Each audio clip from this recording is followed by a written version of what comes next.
o crime organizado e o sistema penitenciário. Recebemos hoje o Leonardo Matos Alves Badaró, diretor-geral do Departamento Penitenciário de Minas Gerais. Badaró, obrigado por receber a Itatiaia. Como funciona o sistema penitenciário em Minas Gerais? O crime organizado tem esse poder dentro do sistema? E todos dizem que tem? Primeiramente, bom dia, William, satisfação estar aqui contribuindo, com esse valoroso documentário sobre as organizações criminosas.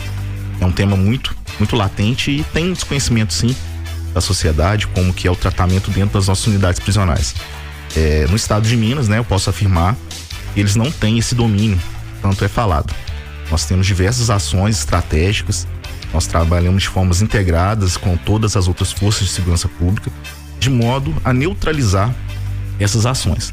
Temos carências? Óbvio que temos, mas a gente tem trabalhado de forma constante e de forma bem firme no combate a essas organizações. Então hoje elas não têm esse poder que tanto é falado dentro das nossas unidades prisionais. Mas esse poder ele é exercido em outros estados da federação. O que tem de diferente dentro da estrutura do sistema penitenciário de Minas Gerais que impede o avanço das facções criminosas? Bom, nós, há alguns anos, o Departamento Penitenciário já adotou uma política de isolar e conter, que seriam estratégias específicas para tratar o faccionado. Então nós realizamos um acompanhamento através da nossa inteligência, um acompanhamento diário na identificação desses indivíduos que se auto-intitulam faccionados, ou até mesmo aqueles que não repassam as informações, porque a gente tem esses casos também, que é um caso também de São Paulo, mineiro, mas o Marcola até hoje ele não assume ser faccionado ao primeiro comando da capital. Então nós temos casos também em Minas de preso que a gente sabe que tem um histórico de faccionado, mas ele não declara e em momento algum ele aceita ser tratado como faccionado. E nós temos aqueles suspeitos ou aqueles simpatizantes das organizações. Então, para cada perfil de preso, a gente tem um tratamento e a gente destina para uma unidade adequada, justamente para evitar a disseminação da ideologia e a proliferação desses indivíduos dentro do sistema prisional. Eu conheço alguns outros estados, já fiz visitas técnicas, e o que eu posso explicar é que são modelos que são aplicados de formas distintas. Não estou dizendo que estão certos ou estão errados. Sim. Em Minas tem funcionado, tanto que nós não temos incidências de rebeliões, a gente não tem casos de homicídios envolvendo faccionados, aquelas famosas disputa rebeliões entre facções. Exatamente. Mas nós temos faccionados de outros estados, ou até mesmo de Minas Gerais. Quando esse integrante da organização criminosa ele é identificado, ele é separado por regiões, por facções? Sim, vias de regra, a gente tem uma maior incidência dos faccionados ao Comando Vermelho. Nós temos aproximadamente 14 facções em Minas Gerais hoje. Tá. Facções consideradas nacionais, exceto gangues de bairro, outros casos. São facções que têm um reconhecimento, digamos, a nível nacional, com a maior incidência de Comando Vermelho e primeiro comando da capital. Isso na região do Triângulo? Isso, o PCC, via de regra, ele tem a sua predominância, digamos assim, no Triângulo Mineiro e Sul de Minas, pelas questões de divisa com São Paulo, que é a origem do PCC, e o Comando Vermelho ligado mais a regiões próximas, limítrofes ao estado do Rio de Janeiro, que é a origem do Comando Vermelho. Mas a gente tem casos, complexos, que são demandas distintas, que é um caso, por exemplo, na região de Teoflotone, Teoflotone, Nanuque. Que é uma área que está em conflito. Que é uma área que está em conflito, entre facções. E não está ligada diretamente ao estado do Rio de Janeiro, também não tem divisa com São Paulo, mas é uma região estratégica, pro tráfico de drogas, porque é uma região de tríplice divisa, em Nanuque. E como o sistema penitenciário ajuda no enfrentamento ao crime organizado? Porque a informação, ela parte, num primeiro momento, do sistema penitenciário. Por exemplo, no caso do Marcola, no caso de Fernandinho Beiramar, dos grandes nomes das organizações criminosas, essas decisões que acontecem no mundo exterior, fora as muralhas do presídio, elas são ordens que partem de dentro do sistema. Então, como o sistema penitenciário em Minas Gerais contribui para o enfrentamento ao crime organizado? Contribuição, que o Departamento Penitenciário, através da Polícia Penal, ela, como eu falei anteriormente, ela trabalha de forma integrada, e constante com os demais órgãos de segurança pública. Então, a nossa inteligência, por exemplo, ela trabalha diretamente com a inteligência da Polícia Militar, com a inteligência da Polícia Civil. Nós temos policiais penais no GAECO, na FICO, que são setores estratégicos do combate ao crime organizado também no Ministério Público. E essas informações elas têm que tramitar, né? E rápido, né? Elas têm que transitar rápido.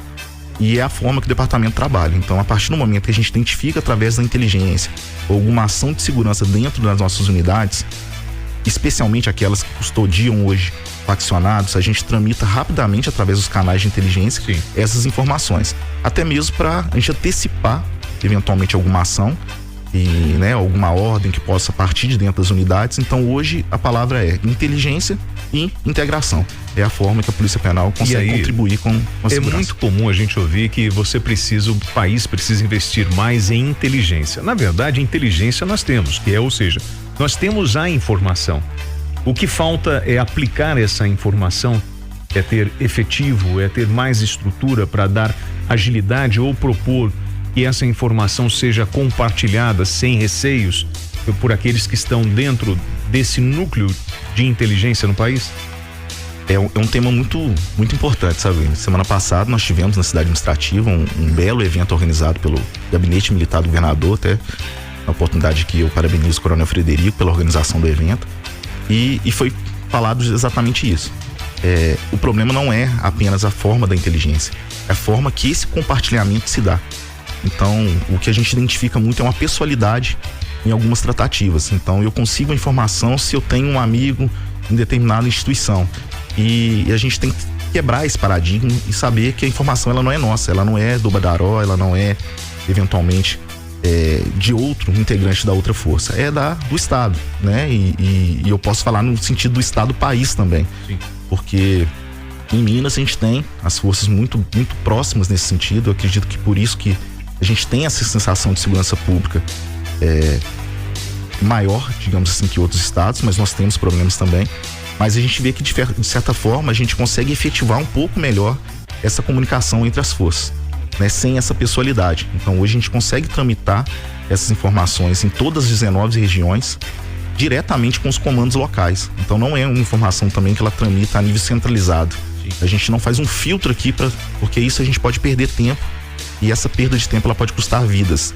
Então, o grande paradigma a ser quebrado nesse sentido é essa agilidade nesse fluxo de informações no canal de inteligência, mas sem a pessoalidade, né, a nível institucional. Bom, o controle do sistema penitenciário, ele acaba de alguma forma afetando a sociedade, principalmente quando você tem o crime digital que hoje parte de dentro de um presídio.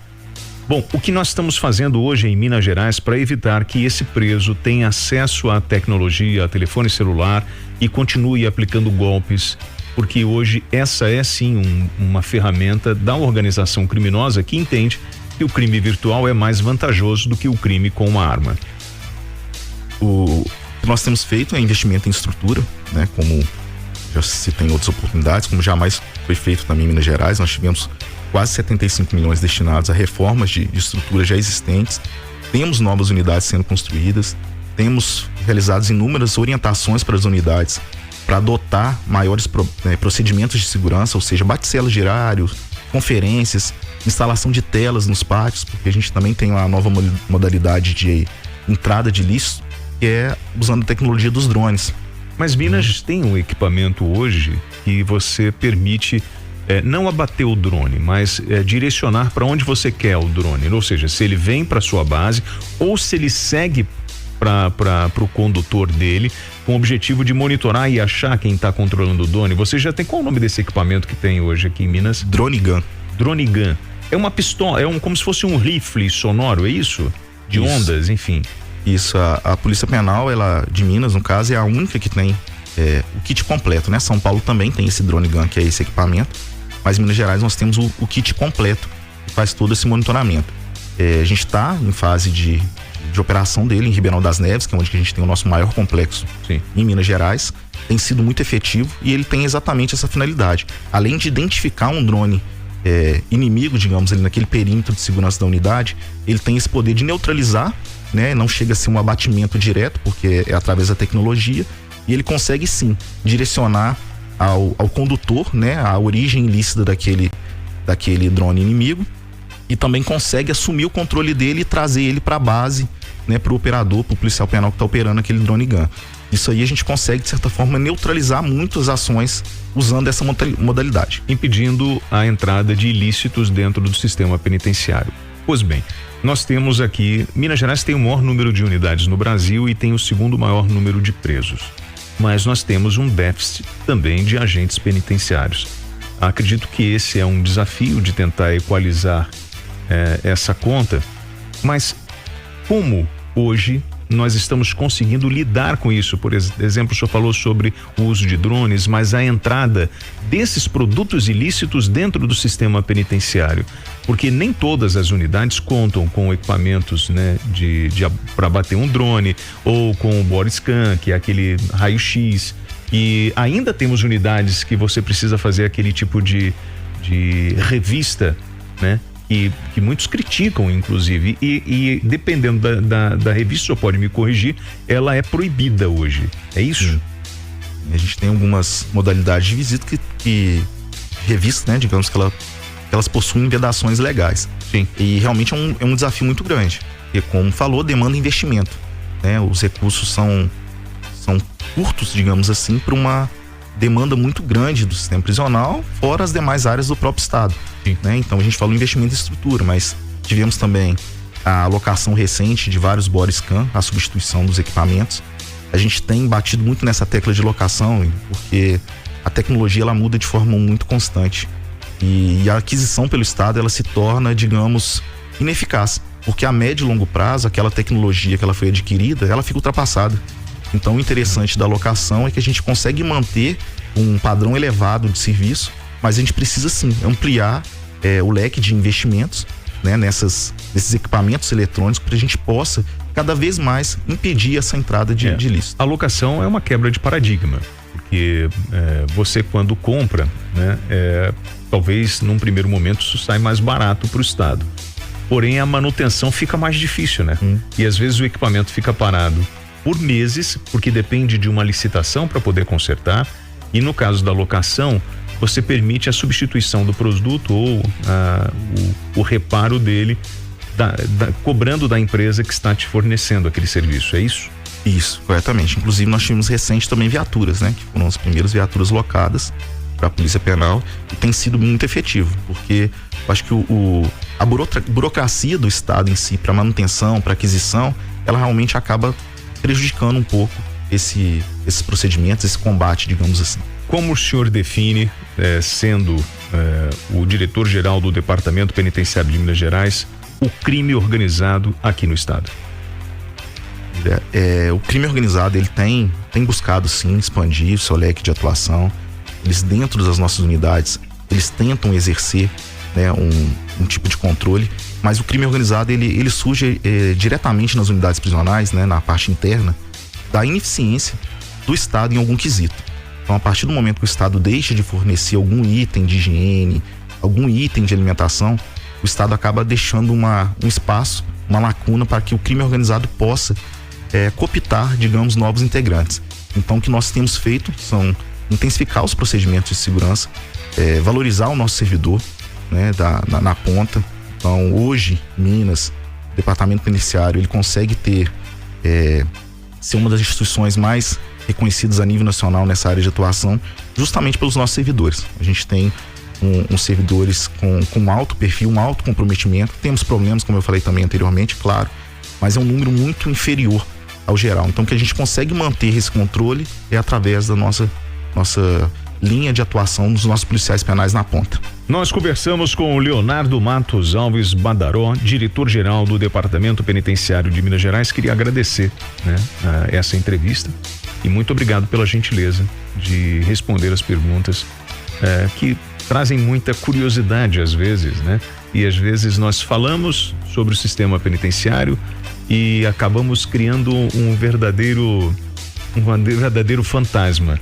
Na verdade não é um fantasma, é um sistema que hoje está funcionando com problemas, mas com um trabalho de inteligência muito importante para o que a gente está enfrentando aí, ou o que vai enfrentar pela frente, né?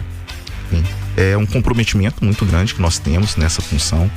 Eu agradeço também essa oportunidade de ser ouvido. É um grande problema que nós temos hoje também, que são os rótulos que são criados sobre o sistema prisional. A gente tem especialistas de todas as áreas que falam sobre o sistema prisional, mas nunca pisaram dentro de uma unidade. Então é interessante que a gente possa dar espaço, dar voz cada vez mais para quem de fato tem essa rotina diária, digamos assim, e consiga também refletir para a sociedade de fato como que funciona dentro de uma unidade. É muito eu ouvi dizer, eu ouvi falar, dizem que é assim. O sistema é corrupto. Exatamente, né? Igual falou, corrupção, né? É um tema interessante. A corrupção, ela tá em toda a esfera da sociedade, né? Então não vamos tapar o sol com a peneira e falar que nós não temos, mas a gente também precisa jogar à luz que é um problema cultural e a nível nacional, né? Não é um problema somente da Polícia Penal, todas as instituições têm esse grave problema, e o que a gente pode fazer é combater, é o que nós temos feito, tolerância zero para esses casos, e temos conseguido também dessa forma diminuir esses índices em nossas unidades. Leonardo Matos Alves Badaró, diretor-geral de Departamento Penitenciário de Minas Gerais, falando para Itatiaia sobre o crime organizado.